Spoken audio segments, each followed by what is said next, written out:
people are apparently going crazy about MP3, MP4 players. And it's crazy that it's not only about like iPods or something like something desirable. Like iPods are nice. It is also about like those like trash Low-Tier-Nuggets.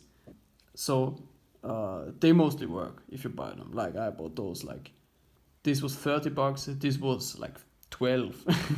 Like this is my first ever MP3 player.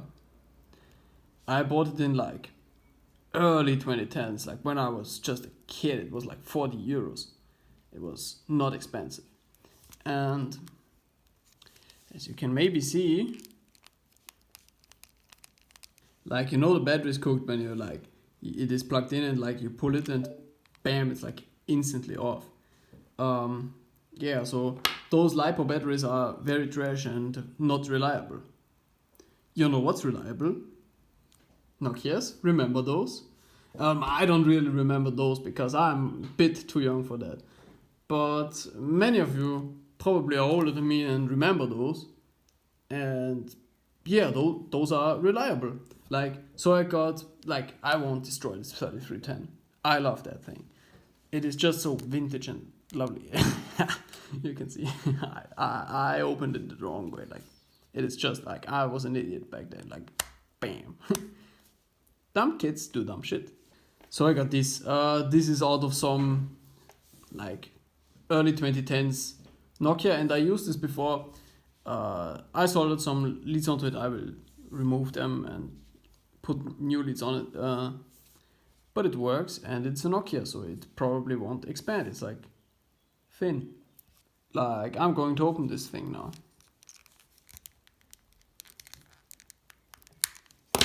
Oh no.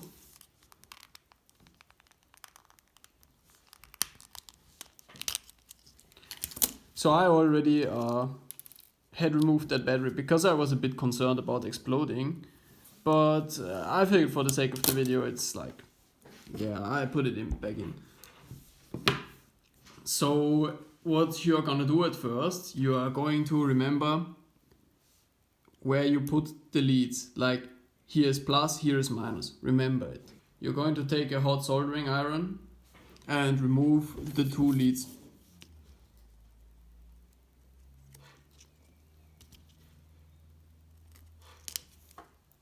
The battery is out.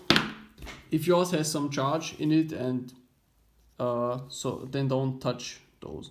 I can safely do it because my battery is like not holding anything. Don't do it. It's like, fuck. Okay, so I will drill a hole in there. Then feed the cable down and to the leads.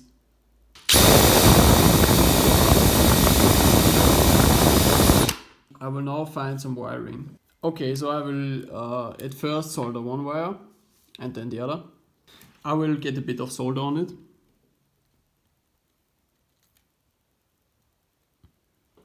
Please don't do this in a closed room, or at least wear a mask. Like in COVID times, like you can find a mask in your house. Do you have? So I cut the wire and I will solder the first one onto it.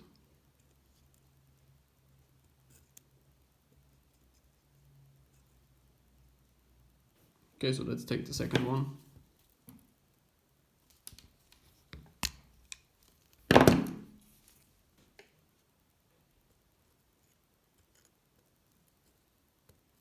If you use the same color, make sure to remember which one is which.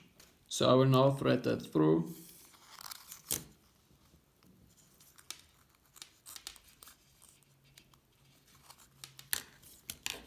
Okay, then let's get some solder onto it.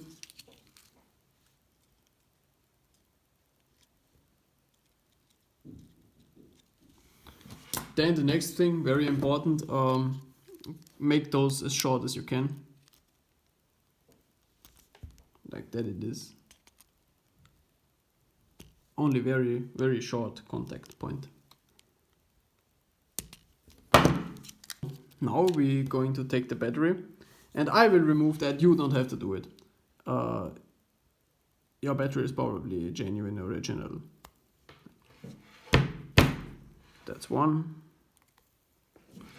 We won't need the number 3, it's for monitoring, and cheap MP3 players don't need monitoring apparently. So I don't do it anyway. Okay, let's remove that shit too. So this thing will go to the minus first.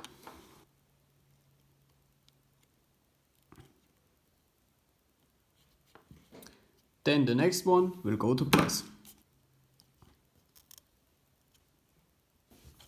So now I will put it back together and then try if it works.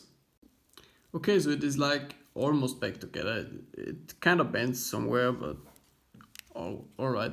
So I will try to start it.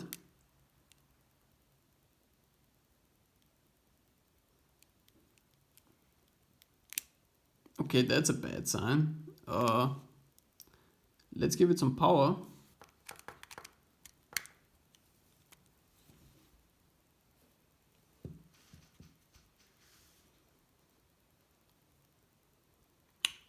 I don't know what happened there. Maybe the battery is a bit empty. Alright, so this thing is charging, but it cannot turn on right now. So maybe the battery is just really, really flat. It's been laying in my drawer for like 3 years, 4 years, like maybe it just needs a charge. But if that doesn't help, I can probably find another battery. Maybe it's not a Nokia one though, I can't promise that. Okay guys, so bad news.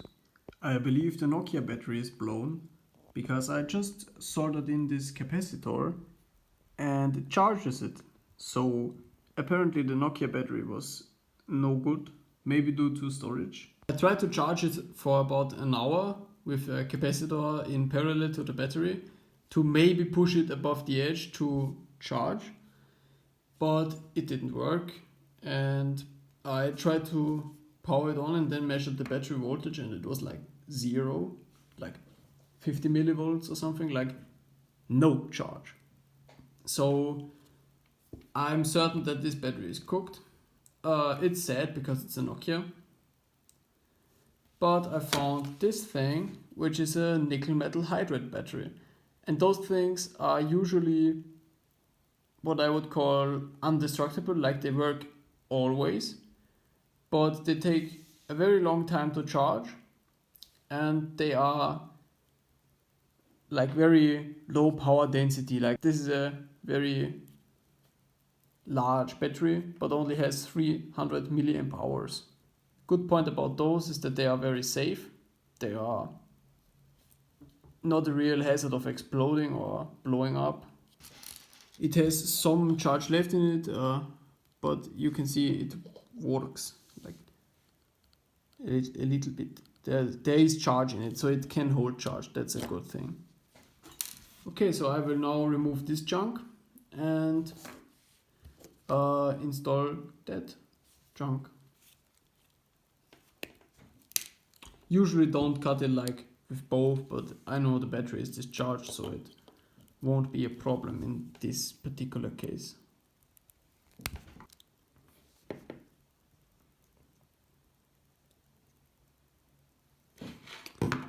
Okay, so it is soldered and I will now put the player together.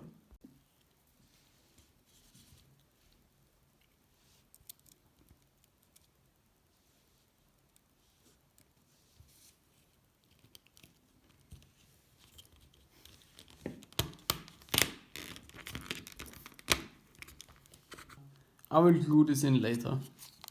Maybe it works.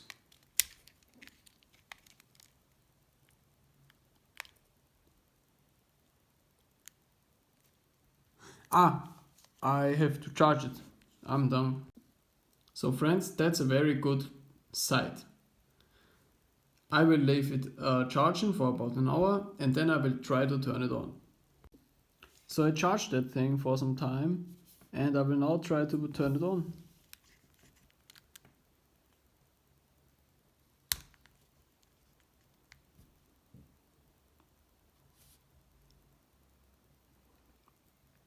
That's a very nice sign though. Oh, and we are in, and I believe this thing works.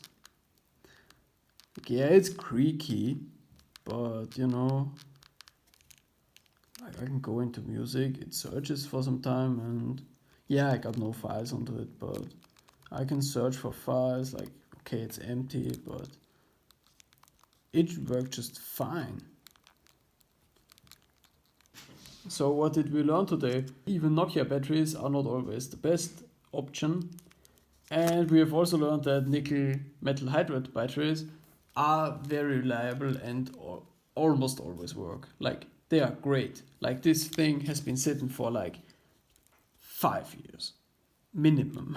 I have no use for such a low milliamp hour battery. If I get the old one, it is like 180. So assuming this is like, let's say 70% capacity, then we still did an upgrade. That's great. So, and that's assuming that thing was ever capable of 180 milliamp hours. So, not bad, not bad. I'm going to glue that thing on though. So yeah, bye friends.